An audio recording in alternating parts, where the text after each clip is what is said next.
Hello, my name is Larry Howe. I'm a volunteer with Plano Solar Advocates and also a volunteer with the North Texas Renewable Energy Group. I'm here today to give you a brief residential solar 101. We'll talk about what is solar PV, what are the benefits, how does it work on your house, what are some of the considerations to determine what size you might need and trade-offs are related to that, what are the key cost elements, and consumer tips. We'll start off with a brief video from the Department of Energy about solar photovoltaic.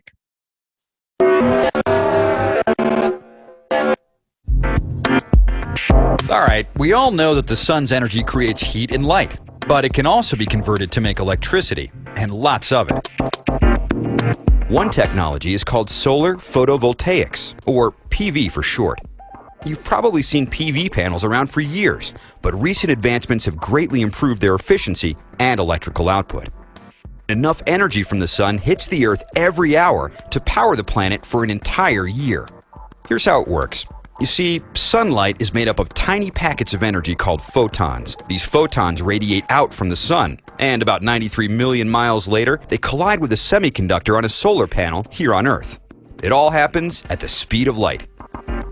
Take a closer look, and you can see the panel is made up of several individual cells, each with a positive and a negative layer, which create an electric field. It works something like a battery. So, the photons strike the cell, and their energy frees some electrons in the semiconductor material. The electrons create an electric current, which is harnessed by wires connected to the positive and negative sides of the cell. The electricity created is multiplied by the number of cells in each panel, and the number of panels in each solar array. Combined, a solar array can make a lot of electricity for your home or business. This rooftop solar array powers this home, and the array on top of this warehouse creates enough electricity for about 1,000 homes. Okay, there are some obvious advantages to solar PV technology. It produces clean energy, it has no emissions, no moving parts, it doesn't make any noise, and it doesn't need water or fossil fuels to produce power. And it can be located right where the power is needed, in the middle of nowhere. Or it can be tied into the power grid. Solar PV is growing fast, and it can play a big role in America's clean energy economy, anywhere the sun shines.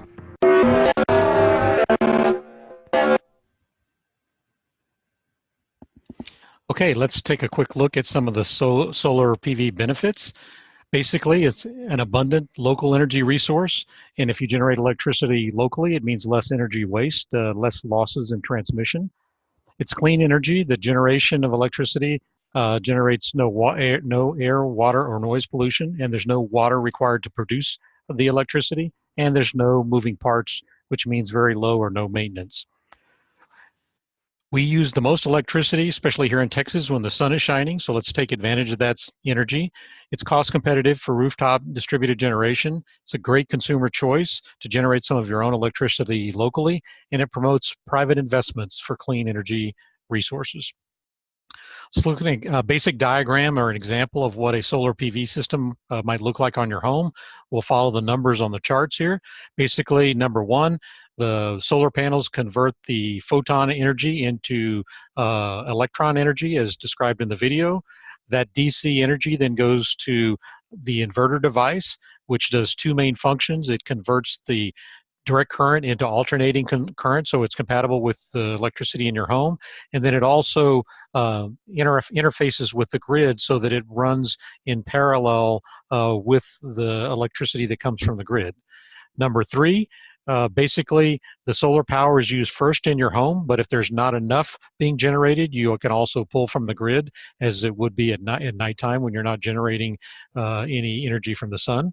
And so they run together in parallel, and the inverter helps manage that. And then sometime during the day, you may be generating more electricity from your solar panels that you're using in your home. That electricity flows back outside the meter, and it finds the closest load, which is generally your neighbors. There are no batteries required in this basic configuration, and that's the majority of installations so far across the country.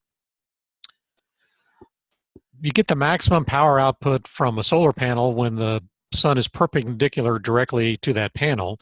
However, it's obvious that during the hours of the day and the different seasons of the year, it's not always in that position, but calculations have been done to help you determine that the maximum annual production is achieved when you have your panels facing south, tilted at an angle equal to the latitude of your home.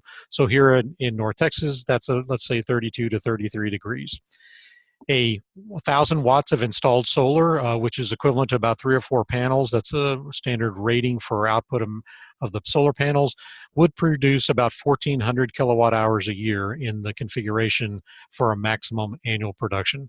So a typical system of maybe 5 kilowatts or 5,000 watts would be on the order of 17 to 20 panels, and it would produce about 7,000 kilowatt hours a year.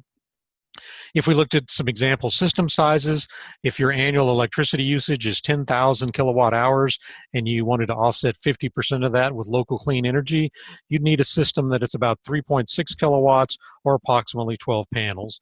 On a larger usage configuration, maybe 30,000 kilowatt hours, still wanting to offset 50% of that, you would need almost an 11 kilowatt system, which would be equivalent to about 36 panels. 5 key cost elements to know. We're going to use an example of this 5 kilowatt system. The total installed cost is generally priced in price per watts or price per 1,000 watts. So in this example, using $3 a watt of the cost would be about $15,000. Generally, there's utility incentives available, and in this example, we're assuming that that would offset about $3,500 for a net of $11,500. And there's a federal investment tax credit that's available currently, which would further reduce that 30% off of the net for a final cost of around $8,000. The final net cost would be, in price per watt, would be about $1.60. If you wanted to compare that to kilowatt hours, which is normally how we think of paying our electricity bill over a 25-year period, that $8,000 would be equivalent to about 5 cents a kilowatt hour. Systems can be purchased outright, financed, or leased. There's different options, so you check with the solar companies that you're getting bids from to see what options they may offer. The federal investment tax credit is currently extended through 2019 at 30%, and then over the next 3 years it steps down as shown in this chart. So consumer tips, it's always good for something as a major outlay for like this or a long-term commitment to research and compare. Encourage you to get multiple bids and then ask for and check for references. It's always great to learn from friends or neighbors who have systems installed. They're a great reference for what their lessons were, what their experiences have been. You can also check out, there's a website called energysage.com, and it will help guide you through to get multiple quotes. There's also some great resources available from the Solar Energy Industries Association. They have a great residential consumer guide to solar power. Check that out. And they also have some information about the types of disclosures that should be made available to you, whether it's a purchase, lease, or power purchase agreement system. So as we close, a couple of things to remember. Talk up solar energy with your friends. It's here today. And also wanted to let you know that there's a more detailed Solar 101 available on our Plano Solar Advocates website. It's under the presentation section, and look for the one that's titled 2018 DFW Solar Tour Solar 101.